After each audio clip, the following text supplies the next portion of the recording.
Good evening everyone. तो जो हमारा नेक्स्ट टॉपिक है वो हमारे पास है प्रॉफिट एंड लॉस, लाभ और हानि। अब देखो, ये तो हमने सीख लिया यहाँ पे मार्कअप के बारे में।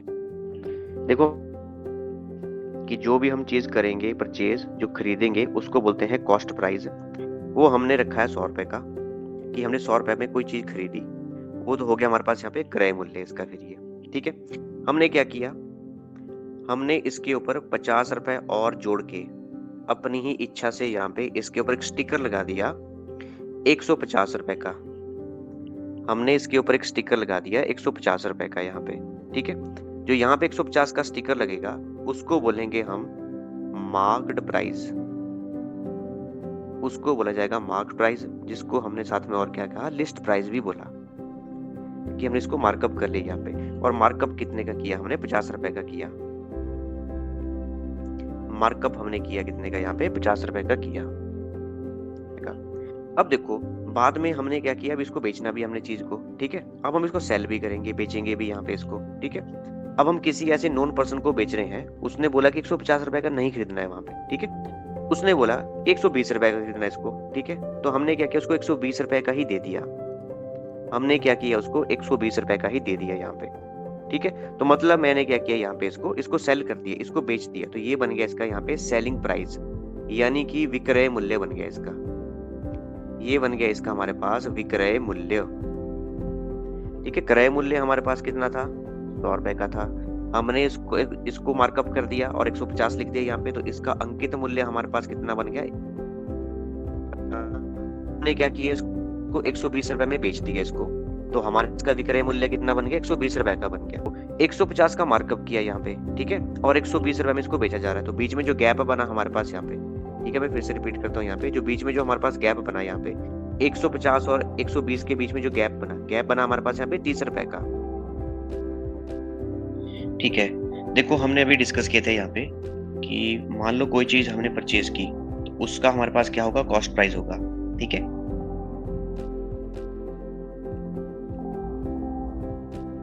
इसका डिस्काउंट दिया है 200 रुपए के ऊपर। 200 हमारे पास क्या है? मार्क प्राइस है।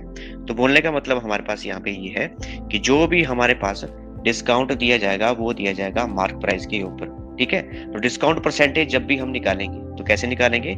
Discount divide by mark price multiply में 100। ये तो पहला काम हमने कर लिया यहाँ पे। दूसरा काम हमारे पास ये है कि हमने इसका कॉस्ट प्राइस जो रखा था सबसे पहले, जो हमने परचेज किया था खुद, वो था 150 रुपए में इसको खरीदा था। हमने इसको बेचा कितने पर? देखो बाद में 180 रुपए में बेचा हमने इसको, बाद में ₹180 में हमने इसको सेल किया था यहाँ पे। अब देखो 150 में आपने खरीदा इसको, 180 में इसको बेच दिया फिर आपने यहाँ पे। तो आपने क्या किया? 30 रुपए यहाँ पे कमा लिए एक्स्ट्रा यहाँ पे। ठीक है, 30 का आपको क्या हो गया? फायदा हो गया यहाँ पे। ये 30 लिखा, 36 नहीं हमारे पास यहाँ पे। तो आपको जो 30 रुपए का फायदा हुआ, 30 रुपए का जो प्रॉफिट हुआ, किसके ऊपर हुआ यहाँ पे? वो हुआ 150 के ऊपर। 30 का जो आपको प्रॉफिट हुआ यहाँ पे, वो किसके ऊपर हुआ है? 150 रुपए के ऊपर हुआ है। तो यहाँ पे निकलेगा हमारे पास यहाँ पे प्रॉफिट परसेंटेज, जो कि क्या बना हमारे पास? जो प्रॉफिट हुआ भाग में कॉस्ट प्राइस और गुणा में हमारे पास क्या आ गया यहाँ पे? 100। क्यों? क्योंकि हमने यहाँ पे परसेंटेज निकालनी, इसलिए 100 से गुणा करना पड़ रहा है। तो बोलने का मतलब ये है हमारे पास यहाँ पे कि जब भी हमें प्रॉफिट परसेंटेज निकालना है या फिर हमें लॉस परसेंटेज निकालना है, तो प्रॉफिट परसेंटेज निकालने के लिए हम क्या करेंगे? Profit divide by cost price multiply में 100। ये हो जाएगा हमारे पास यहाँ पे प्रॉफिट परसेंटेज। और लॉस परसेंटेज निकालने के लिए हम क्या करेंगे? Loss divide by cost price गुणा में 100 हो जाएगा हमारे पास। क्योंकि जो भी हमारे पास प्रॉफिट है या फिर जो भी हमारे पास लॉस है, हमेशा ही ये दोनों कॉस्ट प्राइस पर निकाले जाते हैं। हमेशा ही ये दोनों जो है कॉस्ट प्राइस पर ही निकाले जाते हैं। तो उसका कॉस्ट प्राइस हमने रखा है यहाँ पे ₹150। ठीक है, हमने नई वैल्यू ले ली यहाँ पे 150 वाली यहाँ पे। अब आपने इसको जब परचेज किया 150 रुपए में, तो आपने क्या किया? यहाँ पे इसके ऊपर एक स्टिकर लगा दिया और स्टिकर के ऊपर लिख दिया आपने यहाँ पे 200 रुपए, 200 रुपीज। आपने लिख दिया यहाँ पे 200 रुपीज। ये जो 200 रुपीज हमारे पास यहाँ पे आया, ये बन गया इसका हमारे पास यहाँ पे मार्क प्राइस। ये क्या बन गया इसका हमारे पास यहाँ पे? मार्क प्राइस बन गया यहाँ पे।